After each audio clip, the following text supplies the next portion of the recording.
She walked through that back entrance every single day, until the moment she saved more than just fabric scraps. They fell silent when she spoke, but it all began with their laughter. The fluorescent lights in Jefferson High's auditorium buzzed with that familiar electrical hum that made your teeth ache. Amari Johnson clutched her creation against her chest, yards of mismatched fabric she'd salvaged from thrift stores and clearance bins, transformed into something that whispered of evening gowns and red carpets. To everyone else, these were remnants of someone else's discarded dreams. To her, they represented the only shot she had at the citywide Young Designers competition, where even participation could crack open college doors that seemed welded shut for girls from her neighborhood. The smell of industrial floor cleaner mixed with teenage anxiety filled the air as students filed in for the showcase. Amari's worn Converse squeaked against the polished linoleum, each step echoing like a countdown. She'd spent 3 months on this dress, her fingers raw from hand-stitching by the light of her grandmother's old sewing machine. The emerald ring hanging from a thin chain around her neck, her grandmother's last gift, caught the harsh light and threw tiny rainbows across the fabric. "Look what she dragged in from the Salvation Army," Chelsea Morrison's voice cut through the pre-show chatter like broken glass. The blonde girl held up her phone, recording as Amari passed. "Girl really thinks she can compete with that homemade mess. Looks like my grandmother's kitchen curtains had a baby with a tablecloth." The laughter started small, a snicker from Chelsea's crew, then rippling outward like spilled water. Phones appeared, cameras clicking. Amari's cheeks burned, but she kept walking, her chin lifted in that defiant angle she'd perfected over 16 years of being underestimated. Behind the curtain, she pressed her back against the cold brick wall and closed her eyes, feeling the familiar ache in her chest that came with being invisible until she became a target. Elizabeth Hartwell adjusted her designer glasses and checked her Rolex. The flight from Manhattan had been delayed. Her assistant had mixed up the hotel reservations, and now she was stuck judging a high school fashion show in Atlanta instead of reviewing the Milan collections. She'd built her fashion empire from nothing, but that nothing had been upper-middle-class nothing. Private schools, family connections, a trust fund to catch her when she stumbled. She glanced around the crowded auditorium, her Hermes bag feeling suddenly heavy on her shoulder. When Amari stepped onto that makeshift runway, the laughter swelled like a wave breaking against rocks. But she walked anyway, one foot in front of the other, her grandmother's voice echoing in her memory. "You carry your worth in your spine, baby girl. Stand tall." Elizabeth barely looked up from her judging sheet until something made her pause. The stitching. Dear God, the stitching. Each seam was a masterpiece of precision, invisible from 3 feet away but revealing layers of complexity up close. French seams on a budget dress, bias-cut panels that flowed like water. Hand-sewn buttonholes that would make a Savile Row tailor weep with envy. Elizabeth had seen enough amateur work to fill a landfill, but this was the work of someone who understood fabric like a musician understands scales. Her eyes moved to the ring around Amari's neck, and her world tilted sideways. She'd seen that ring before, 30 years ago, when her dying mother had pressed it into the hands of the night shift nurse who'd held her hand through those final terrible hours. "For someone who needs it more than I do," her mother had whispered. The nurse had been a young black woman with gentle hands and tired eyes, someone who'd worked 3 jobs to put herself through nursing school. The auditorium felt suddenly airless. Elizabeth watched this teenage girl, this artist, navigate the runway while classmates filmed her humiliation for social media points. The contrast hit her like a physical blow.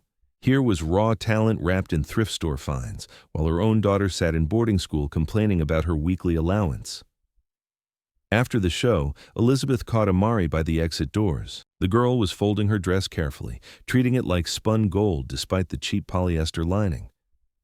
"That's extraordinary work," Elizabeth said quietly. The words felt inadequate, like trying to describe a sunset with a broken crayon. Amari looked up, wariness flickering in her dark eyes. She'd heard enough fake compliments for one evening. "Thank you. Who taught you to sew like that?" "YouTube." The answer was so matter-of-fact it stung. "Library computers when ours got cut off. My grandmother had an old Singer, but it died when I was 12. Been hand-sewing everything since." Elizabeth's throat tightened. "The construction techniques, those aren't beginner skills." "I had to learn fast." Amari shrugged, but her fingers trembled slightly as she smoothed the fabric.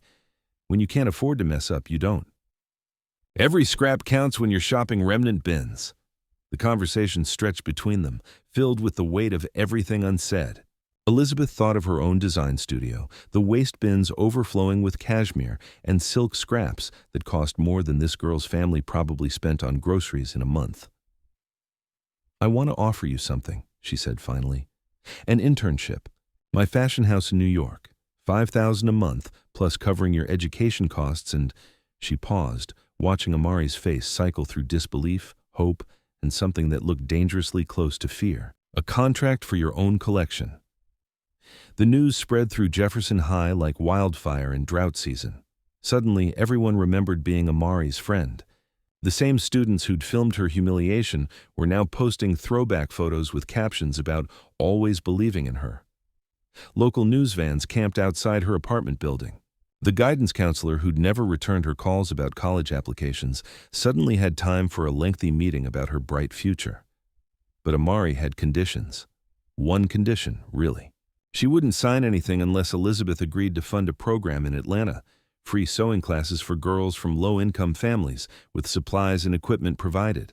She wanted a scholarship fund, mentorship opportunities, and a pipeline from those forgotten neighborhoods to fashion schools that had never heard their names. Elizabeth agreed before Amari finished explaining. Later, she'd realize it was the best investment she'd ever made.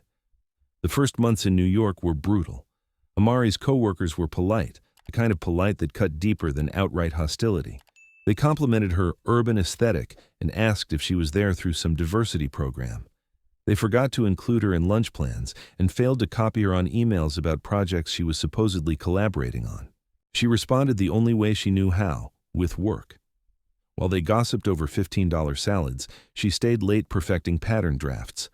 While they networked at exclusive bars, she studied fashion history in the library.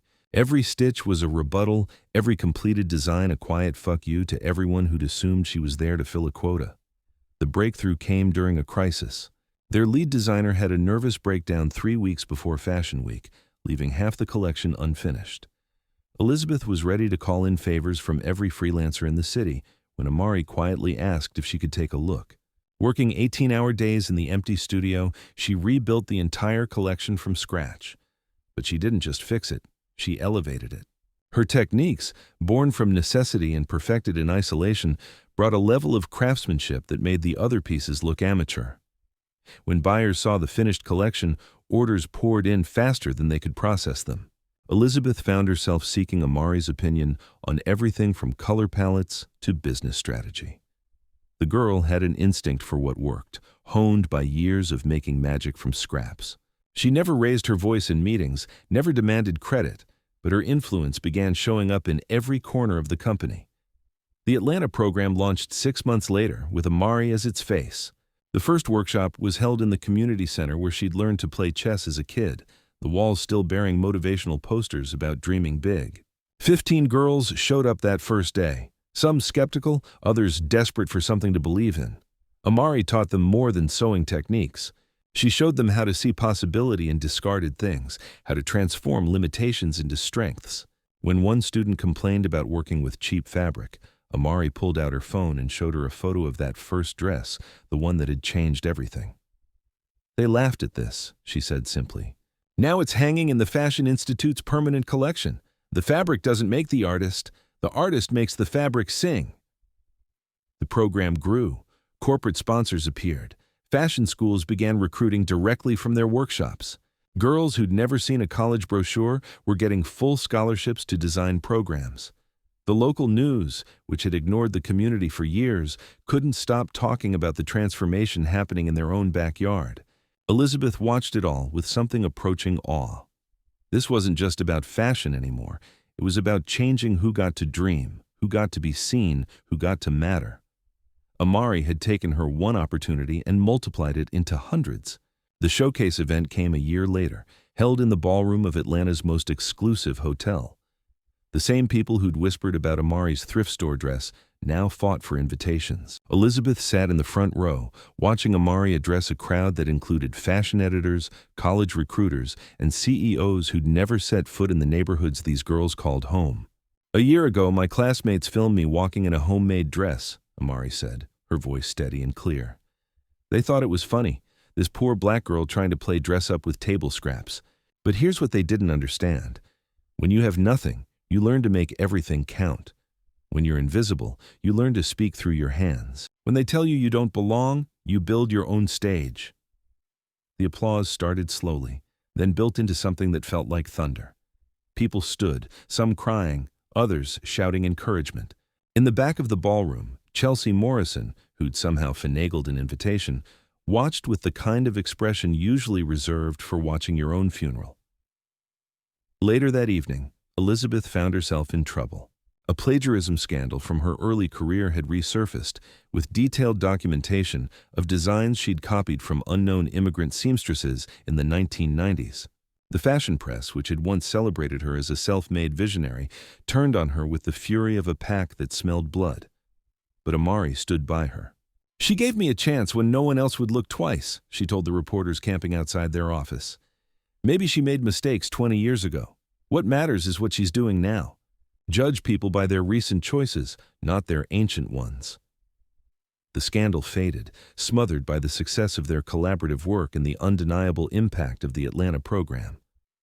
Elizabeth's reputation recovered, but she knew who'd saved her. The girl she'd almost overlooked had become her most valuable partner, and more than that, her teacher. The final ceremony took place in Jefferson High's auditorium, now renamed the Amari Johnson Center for Creative Excellence. A glass case near the entrance held that original dress, the one made from thrift store scraps and held together by dreams. Students lined up to take photos with it, sharing their own stories of being underestimated. The plaque beneath read, "Sometimes the most extraordinary talents come wrapped in the most ordinary circumstances. Look closer, listen harder. The next person you dismiss might be the one who changes everything." That evening, as the crowds dispersed and the cleanup crews arrived, Amari stood alone in the empty auditorium. She pulled out her grandmother's ring, now set in a new chain Elizabeth had given her, but still carrying the same worn emerald that had started it all. Through the windows, the lights of Atlanta spread out like scattered stars. "I kept my promise, Grandma," she whispered to the silence. "They see us now." In her coat pocket, her phone buzzed with messages from the newest group of scholarship recipients. Girls from Detroit and Houston and Oakland, all eager to learn what miracles could be worked with steady hands and an uncompromising heart.